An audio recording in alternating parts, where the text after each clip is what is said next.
Hey guys, it's Lohpally here with another video, and today we're going to be going over Shen support.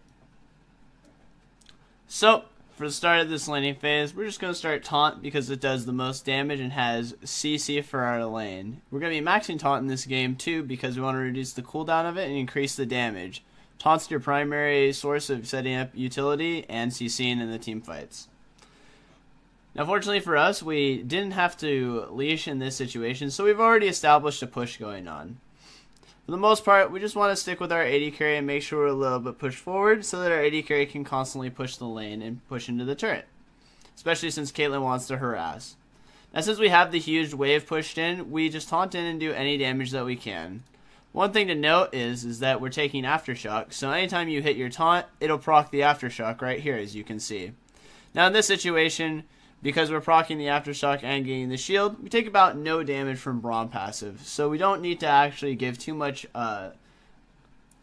respect to the Braum passive in terms of its damage. Now, one thing I'll be talking about right along in this lane situation is that whenever you're a melee champion, the best thing you can do when you can't hit an enemy opponent is to stand in front of skill shots for your teammate. So in this situation right here, as we're scooting back from the wave, I'm going to be doing a technique I like to call mirroring. It's basically just following where my AD carry is walking and making sure that I'm in front of them. That way, if I get hit with a Braum Q, I'm getting the slow and the debuff, and I can always taunt out if I'm in danger. And it unlocks my AD carry to play aggressive the whole laning phase. So I do end up blocking that, as you can see there, and my AD carry doesn't take the debuff, and the health damage is pretty negligible in that case, because they don't want to go in on me and waste a bunch of cooldowns and auto attacks on me while my AD carry is hitting them. At this point in time, we just expend both of our targets. It's a good habit to always make sure that you're saving your targets for the second wave so that you can immediately kill two melees and guarantee your level 2 before them. At this point in time, we're just constantly moving back and forth and making sure that we're in the minion wave to threaten the AD carry in case he does step up for minions so that we can taunt them and potentially put pressure on them.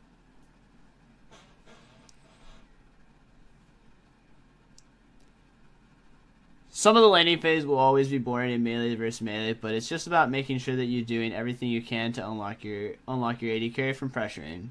Now, since we've pulled the wave and we're pushing, my jungler is invading right here. I decide to step over and invade with him. Since it looks like they're disengaging, I'm just disengaging too and stepping over and starting to contest the golems. Once the Lee Sin jumps in, we're just going to taunt across as many people as we can and use our ignite immediately on the jungler to force him out. If he stays in too long while we've ignited and taunted him, he could potentially die immediately and get us double buffs, which is also very good for us. Now, since we've had the lane priority, we've been able to chunk out both bot laners, as you can see when I'm holding tab, that both the AD carry and the support have no health potions now. So at this point in time, we just want to keep up the pressure and keep them in the lane. So I'm expending, once again, my target stacks to keep ourselves topped off, and so that we can constantly re-invade since my jungler is playing aggressively in this situation. Now remember, your W is called Spirit's Refuge, and it protects your AD carry and anything else that's in the circle from being auto-attacked. So at any point in time, once you break level 3, you're going to want to use that Spirit's Refuge like you see here, so we're denying a couple of the auto-attacks. Once they've overextended a bit, and they're no longer near their turret, then we taunt across, making them fully commit and then CC them for the maximum amount of length of time. Another good habit to do is anytime the skirmishes are about to happen, ping all of your cooldowns so that your teammates know what's going on. We drag the sword through the mid laner and DPS him, but since the Braum is overextended and he's very close to us, we go on him next. Afterwards, we finish off the mid laner and we're just running away at this point in time.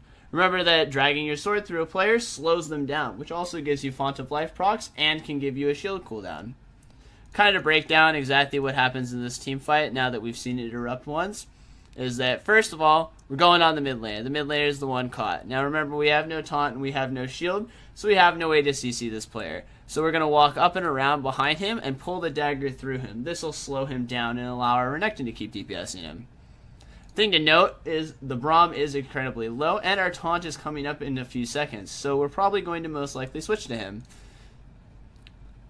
It's also so that the Braum doesn't overextend and kill our AD carry with the AD carry. So we're going on the Braum and just getting the immediate kill to win this skirmish.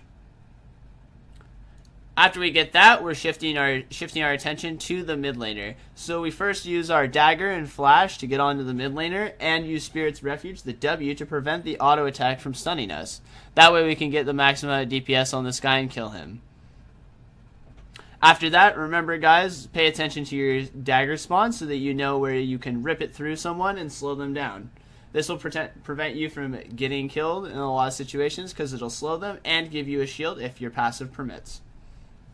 At this point in time, we're just going to push in the lane and then get it reset so that we can heal up and use our gold advantage. Now jungler ends up ganking and we just pull everything through him and DPS him. Unfortunately our AD carry dies, but it allows us to get to the turret and reset the lane. Anyway, this is Lohpally with your Shen guide. Don't forget to like, subscribe, and comment in the section below on more videos you'd like to see. And I'll see you next time, guys. Peace out.